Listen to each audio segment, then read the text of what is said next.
हैं, मगर उतना ही जितना हमारी नजर के सामने हो। जिन्हें हम पूरी आजादी देते हैं मगर इसकी बाउंड्रीज हैं ये भी बताते हैं। जिन्हें हम कहते हैं कि जा बेटा जी ले अपनी जिंदगी, पर साथ ही कहते हैं उसकी सहेली को देखकर कि अच्छे घर की लड़कियां ये नहीं करती।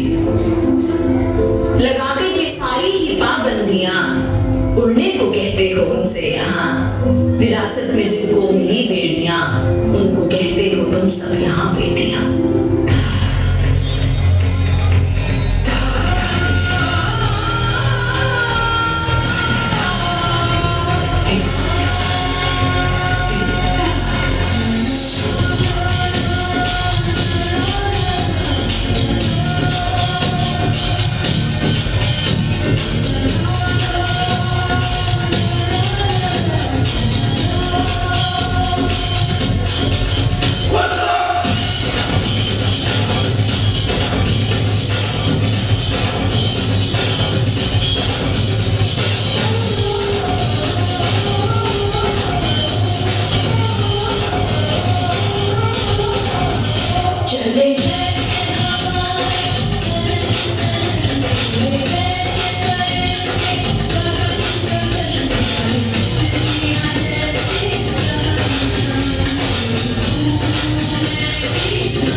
एक वक्त था जब यही कहते समाज औरतों को पढ़ाई के लायक नहीं समझता था। आज भी ज्यादातर लोग यही समझते हैं। और बाय द वे, आप किस बराबरी की बात कर रहे हैं सर? आपको क्या लगता है कि कुछ औरतों ने नहीं पढ़ क्या लिया, उनकी और मर्दों की जिंदगी एक बराबर है? क्या जानते क्या है आप एक औरत होने के बारे में? हर कदम पे ऐसे सवाल पड़ते हैं जो एक आदमी कभी सोच भी नहीं सकता। पल्लू ज्यादा नीचे तो नहीं आ गए? लोग कैरेक्टर पे सवाल करेंगे। ज्यादा हंस तो नहीं रहे? लोग गलत मतलब निकालेंगे। ऑफिस में काम कम तो नहीं कर रही? लोग औरतों की बस की बात नहीं है ये कहते प्रमोशन रुकवा देंगे। काम से घर जाके सबके लिए खाना बनाना पड़ेगा, क्योंकि भले घर में काम दोनों करें, खाना तो सिर्फ औरत ही बनाएगी।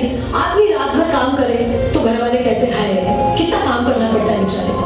औरत रात भर काम करे, ऐसा कौन सा काम आ गया जो रात भर करना पड़ता है?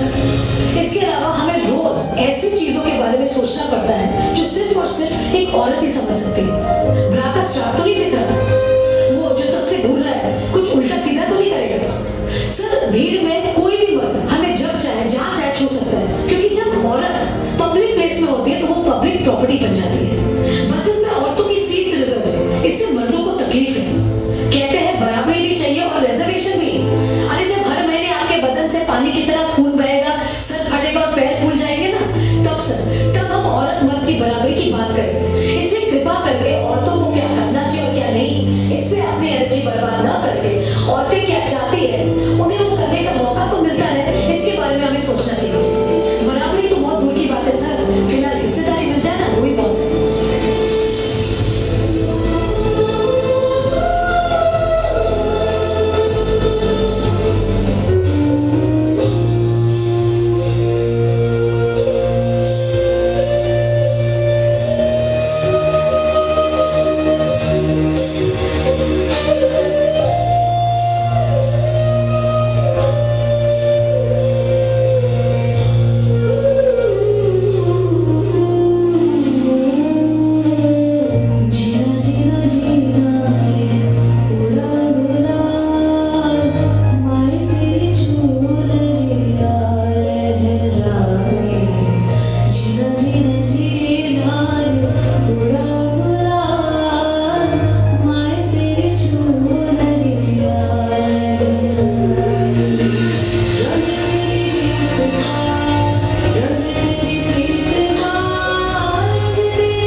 बेटियों की विदाई के लिए।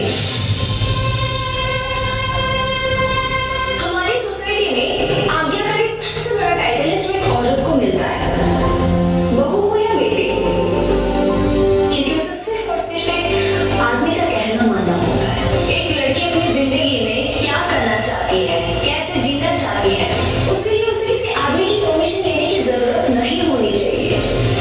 उस दिन जेंडर इक्वालिटी